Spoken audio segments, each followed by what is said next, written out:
الحمدللہ الحمدللہ رب العالمین والصلاة والسلام علی رسولہ الکریم وعلی آلہ واصحابہ اجمعین اما بعد واعوذ باللہ من الشیطان الرجیم بسم اللہ الرحمن الرحیم رب اشرح لی صدری ویسر لی امری واحلل عقدۃ من لسانی یفقہوا قولی بسم اللہ الرحمن الرحیم قد کانت لکم اسوۃ حسنۃ فی ابراہیم والذین معہ۔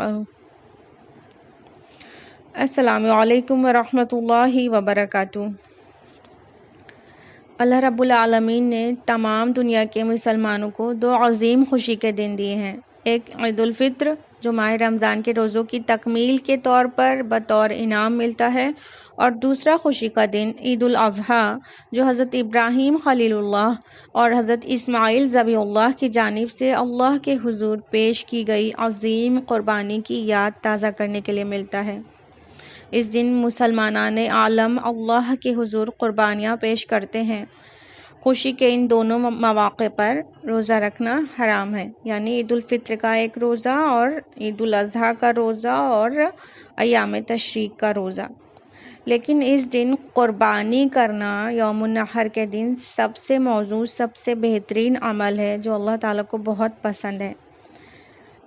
ترمذی کی روایت ہے، اللہ کے رسول صلی اللہ علیہ وسلم فرماتے ہیں، عائشہ رضی اللہ عنہا راوی ہیں، کہ نہیں کہ آدمی نے کوئی عمل نحر کے دن زیادہ درست اللہ کے نزدیک خون بہانے سے، یعنی یوم النحر 10 ذوالحجہ کو اللہ کے نزدیک سب سے زیادہ محبوب عمل جو ہے وہ ہے قربانی کرنے کا عمل۔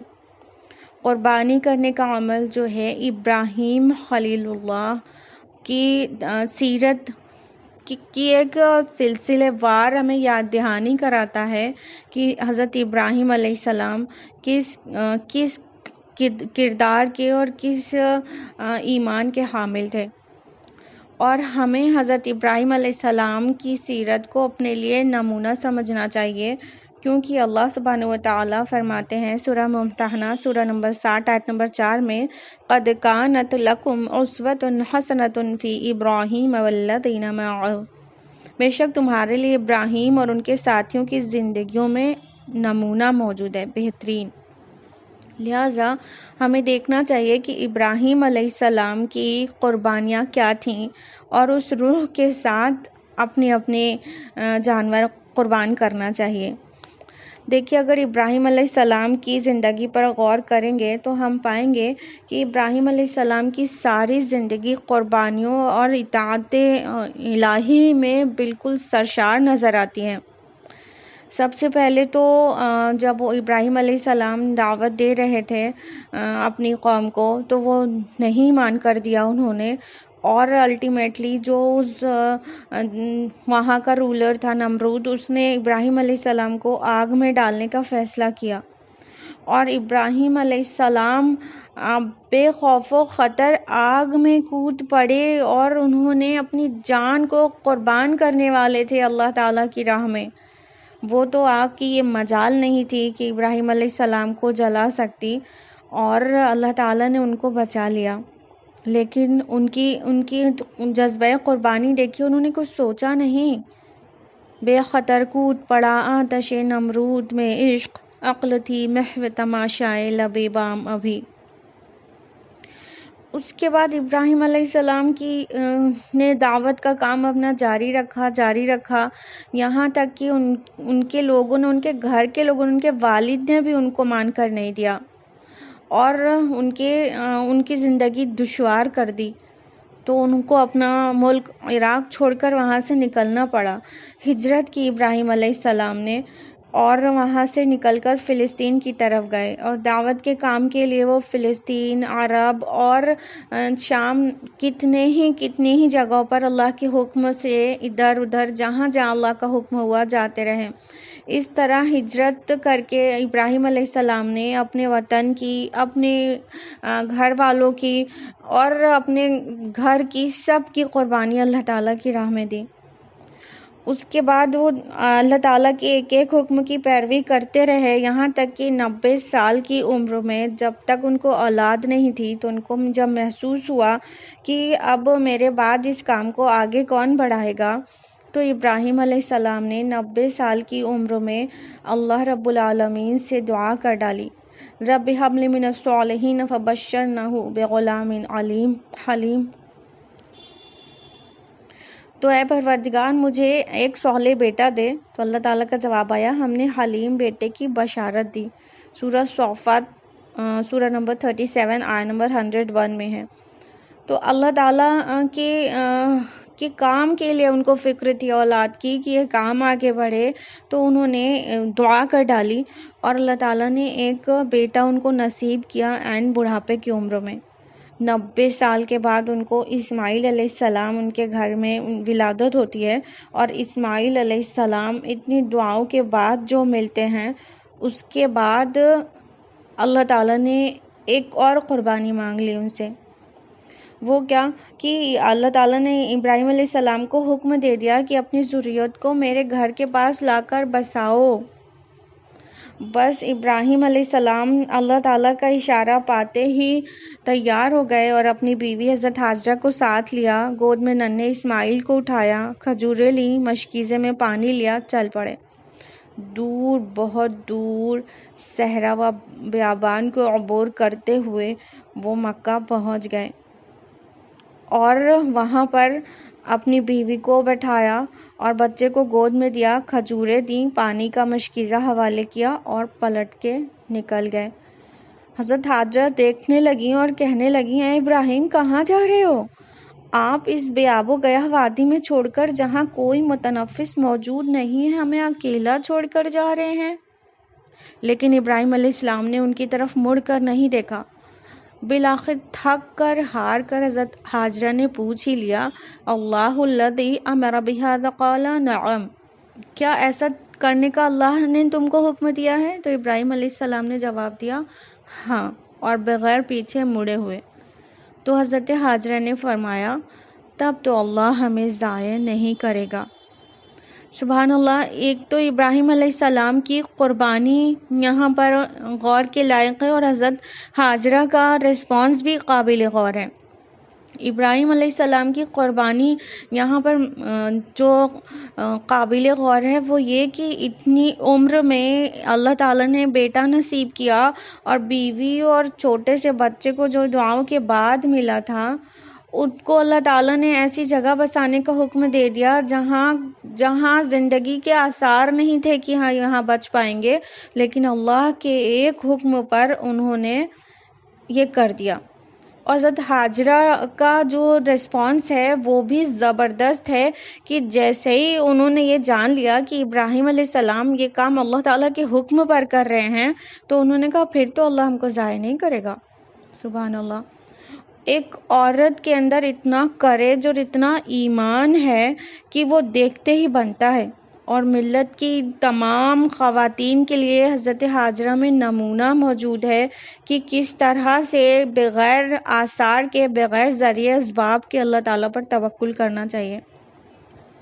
اور پھر جس طرح سے اللہ تعالیٰ نے اسماعیل علیہ السلام حضرت ہاجرہ کی حفاظت کی، اور وہ بھی قابل غور ہیں کہ وہ پانی جب ختم ہو گیا تھا تو دوڑ رہی تھی صفا سے مروہ، مروہ سے صفا، کہ کہیں کوئی اونچائی پر چڑھنے کے بعد کہیں سے پانی نظر آ جائے، تو انہیں پانی نہیں مل رہا تھا۔ اس عمل کو انہوں نے 7 بار دہرایا، اور اس عمل کو، ایک عورت کے اس عمل کو، صفا سے مروہ، مروہ سے صفا کی سعی کرنے کے عمل کو اللہ تعالیٰ نے ایسا شرف بخشا کہ اس کو حج اور عمرے کا ایک رکن بنا دیا، جس کے بغیر حج جیسی عبادت اور عمرے جیسی عبادت ہو ہی نہیں سکتی۔ تو یہ خاتون کی کتنی بڑی شان ہے کہ اس نے اللہ تعالیٰ کے اوپر بھروسہ کیا، تو اس کے عمل کو اللہ تعالیٰ نے رہتی دنیا تک کے مسلمانوں کے لیے ان کی فرض عبادت حج اور نفل عبادت عمرے کا ایسا رکن بنا دیا کہ اس کے بغیر ان کی عبادت ہی مکمل نہیں ہوتی۔ کیا شرف بخشا اللہ تعالیٰ نے ان کے اس توکل کا، سبحان اللہ۔ اور ابراہیم علیہ السلام، بات یہاں پہ ختم نہیں ہوئی تھی کہ وہ ابراہیم علیہ السلام نے اسماعیل علیہ السلام کو وہاں چھوڑ دیا اور اپنی بیوی کو۔ پھر جب اسماعیل علیہ السلام اور تھوڑا سا بڑے ہوئے، چلنے دوڑنے لائق ہو گئے، اپنے والد کو سپورٹ کرنے لائق ہو گئے، تو اللہ تعالیٰ نے ان سے ایک اور بڑی قربانی مانگ لی، اور یہ تو ان تمام سیکریفائسز کا کلائمیکس ہے۔ اور آپ اچھی طرح جانتے ہیں سبھی کہ ہم کس قربانی کی بات کر رہے ہیں۔ اللہ تعالیٰ نے اسماعیل علیہ السلام کی جان کی قربانی مانگ لی۔ انہوں نے اپنے بیٹے سے کہا کہ بیٹے، میں نے خواب میں دیکھا ہے کہ میں تجھے اللہ کی راہ میں ذبح کر رہا ہوں۔ وہ سعادت مند بیٹا کیسا جواب تھا! سورہ صافات، سورہ نمبر 37، آیت نمبر 102۔ قال، اسماعیل علیہ السلام نے کہا، یا ابتی افعل ما تؤمر ستجدنی انشاء اللہ من الصابرین۔ جو آپ کو حکم ملا ہے، اے میرے ابا، جو آپ کو حکم ملا ہے وہ کر گزریے۔ اللہ نے چاہا تو آپ مجھے صبر کرنے والا پائیں گے۔ سبحان اللہ! بیٹے کی سعادت مندی دیکھیے، حلم اور بردباری دیکھیے کہ اشارے کے اندر پورا حکم جو رب کا ہے اس کو پا لیا۔ یہ فیضان نظر تھا کہ مکتب کی کرامت تھی۔ سکھائے کس نے اسماعیل کو آداب فرزندی؟ ایک تو اسماعیل علیہ السلام کا یہ رسپانس، اور ابراہیم علیہ السلام کا یہ عمل کہ اپنے بیٹے کو قربان کرنے کے لیے تیار ہو گئے، یہاں تک کہ دونوں ان کو لے کر نکلے اور ان کو ماتھے کے بل لٹا دیا اور قربان کرنے چلے تھے کہ اللہ تعالیٰ نے ندا دی، ابراہیم تو نے خواب کو سچ کر دکھایا، ہم نیکی کرنے والوں کو ایسی ہی جزا دیا کرتے ہیں۔ یقیناً یہ کھلی ہوئی آزمائش تھی۔ تو اللہ سبحانہ تعالیٰ نے واضح کر دیا کہ یہ آزمائش تھی، لیکن اس میں غور کرنے والی بات یہ ہے کہ ابراہیم علیہ السلام اپنے لخت جگر کو قربان کرنے کے لیے بھی تیار ہو گئے تھے۔ آخر ابراہیم علیہ السلام نے ہر آزمائش میں بیسٹ ریسپانس دیا، کھرے اترے، تو اللہ تعالیٰ نے تصدیق ثبت کر دی نا کہ ابراہیم الذی وفا، اور ابراہیم نے حق وفا ادا کر دیا۔ تو اللہ تعالیٰ نے فرمایا انی جاعلک للناس اماما، تو ہم نے انہیں دنیا کا امام بنا دیا۔ ابراہیم علیہ السلام نے راہ خدا میں اپنی قربانیاں پیش کیں اور تمام آزمائشوں میں کھرے اترے، تو اللہ تعالیٰ نے بھی ان کو یہ ریوارڈ دیا کہ وہ ساری دنیا کے امام بن گئے۔ ابراہیم خلیل اللہ توحید کے خالص علمبردار تھے، ایثار و وفا کے پیکر تھے، اور راہ خدا میں ہر طرح کی قربانی دینے میں سب سے آگے نظر آتے ہیں۔ اللہ کے رسول صلی اللہ علیہ وسلم نے فرمایا، ترمذی شریف کی روایت ہے ابواب الحج میں، کہ تم میراث ابراہیم کے امین ہو۔ تو ہمیں بھی چاہیے کہ ہم اپنی قربانیوں میں وہی روح پیدا کریں جو ابراہیم علیہ السلام کے اندر نظر آتی ہے، کیونکہ ہماری قربانی کا نہ ہی گوشت اللہ کو پہنچتا ہے، نہ خون، بلکہ تقویٰ پہنچتا ہے۔ اللہ تعالیٰ نے سورہ حج، سورہ نمبر 22، آیت نمبر 37 میں فرمایا، نہ ان کے گوشت اللہ کو پہنچتے ہیں نہ خون، مگر اسے تقویٰ پہنچتا ہے۔ تو ہم وہی تقویٰ، وہی ایثار اور قربانی کے جذبے کے ساتھ قربانی دیں اور ریاکاری سے بچیں، کیونکہ قربانی صرف اللہ تعالیٰ کے لیے ہونی چاہیے نا۔ سورہ انعام، سورہ نمبر 6، آیت نمبر 162 میں ہے، قُلْ إِنَّ صَلَاتِي وَنُسُكِي وَمَحْيَايَ وَمَمَاتِي لِلَّهِ رَبِّ الْعَالَمِينَ۔ کہو کہ بالیقین میری ساری قربانیاں، میری نمازیں، میری عبادت و قربانیاں، اور میرا جینا اور میرا مرنا اللہ رب العالمین کے لیے ہے، تو اس کے لیے قربانی دیں۔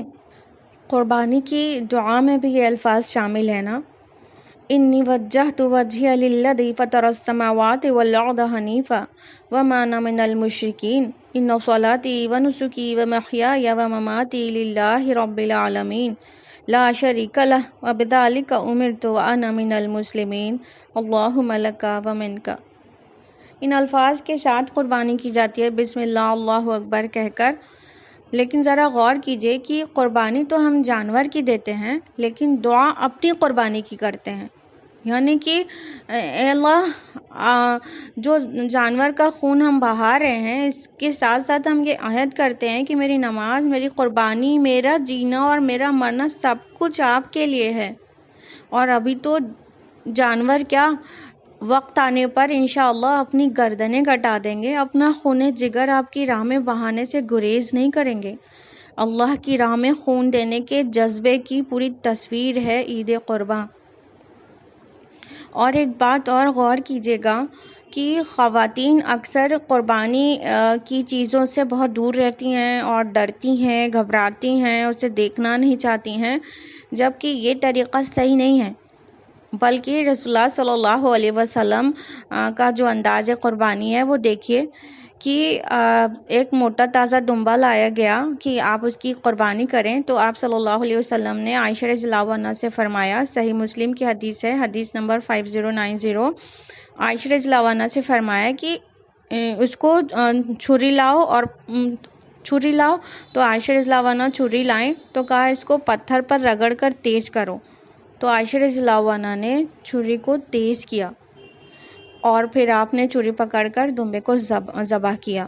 تو اس سے کیا پتہ چلا کہ گھر میں عورتوں کو بھی شامل کرنا چاہیے، اور ہم خواتین سے ڈائریکٹ یہ بولنا چاہتے ہیں کہ قربانی کے عمل میں آپ بھی حصہ لیں، اور یہ خون میں نہیں دیکھ سکتی اور مجھے تو ڈر لگتا ہے، یا مجھے تو اپنے بچوں کو نہیں دکھانا ہے، یہ نہیں کریں۔ حضرت ابو موسیٰ اشعری رضی اللہ عنہ تو قربانی کے جانور اپنی بیٹیوں سے ذبح کراتے تھے، صحیح بخاری کی حدیث ہے۔ لہٰذا قربانی کے عمل میں بچے اور خواتین بھی شامل ہوں، اس کی روح کو سمجھیں کہ کس مقصد سے قربانی کی جا رہی ہے، اور قربانی صرف جانور کی نہیں ہونی چاہیے، بلکہ جانور کی قربانی تو ایک سمبل ہے کہ انسان اس بات کے لیے تیار ہو جائے کہ اے رب، اگر مجھے اپنی جان بھی آپ کی راہ میں دینی پڑی تو وہ اس سے پیچھے میں نہیں ہٹوں گا۔ اور ساتھ میں قربانی دے، جو روح قربانی ہے، ابراہیم علیہ السلام کی طرز پر قربانی چاہیے، اپنی وقت کی، سرمایہ کی، اپنی ناجائز خواہشات کی قربانی دے۔ ناجائز تو کیا، اگر جائز خواہشات بھی بہت لمبی چوڑی ہوں اور وہ راہ حق میں آڑے آ رہی ہوں تو ان جائز خواہشات کی بھی قربانی درکار ہے۔ قربانی درکار ہے اپنے آرام کی، ہر ایک چیز کی قربانی درکار ہے راہ حق میں، اللہ تعالیٰ کے دین کے لیے، اللہ تعالیٰ کے کلمے کو بلند کرنے کے لیے اور اس کا پیغام ساری دنیا تک پہنچانے کے لیے۔ اسی کا ایک سمبل ہے یوم النحر۔ تو آج ضرورت ہے وہ قربانی کی روح ہم پھر سے زندہ کریں، جو ابراہیم علیہ السلام کی قربانی کی روح تھی، کہ انہوں نے کس طرح سے اللہ تعالیٰ کی رضا کے لیے کتنی فرما برداری کے ساتھ قربانی کے لیے تیار ہو گئے تھے۔ تو ابراہیمی قربانی کی روح، اسلام اور ایمان کی وہی کیفیت اور اللہ کے ساتھ وہی محبت اور وفاداری کی وہی شان کا مظاہرہ درکار ہے۔ اگر آپ نے روح سے خالی قربانی کی، ان ساری چیزوں سے خالی تھی جانور کی قربانی، تو ایکچولی آپ نے ناحق ایک جاندار کا خون بہایا۔ آج ضرورت ہے براہیمی ایمان کی، براہیمی نظر کی، براہیمی جذبہ قربانی کی، براہیمی جرت کی، جس نے اللہ کے لیے اپنا سب کچھ قربان کر دیا۔ تو آئیے عہد کریں کہ ہم توحید کے علمبردار بن کر دعوت حق کا فریضہ انجام دیں گے اور راہ خدا میں ہر طرح کی قربانی دینے کے لیے تیار رہیں گے، اور اسی جذبے کو تازہ کرتے ہوئے ہم جانور قربان کریں گے، اور ہم قربانی اسی جذبے کی آبیاری کے لیے کریں گے کہ جب مسئلہ اسلام کی آن کا آئے گا، کعبۃ اللہ کی حرمت کا آئے گا، انبیاء کی عصمت کا آئے گا، شعائر اللہ اور رسول اللہ کی شان اقدس کا آئے گا، تو ہم اپنی جانوں کی قربانی پیش کریں گے اور اللہ کی راہ میں اپنا وقت، سرمایہ، حتیٰ کہ اپنی جان بھی دے دیں گے۔ صنم کدا ہے جہاں اور مرد حق ہے خلیل، یہ نکتہ وہ ہے کہ پوشیدہ لا الہ میں ہے۔ اللہ تعالیٰ روح کے ساتھ قربانی کرنے کی توفیق عطا فرمائے، آمین۔ والسلام علیکم ورحمۃ اللہ وبرکاتہ۔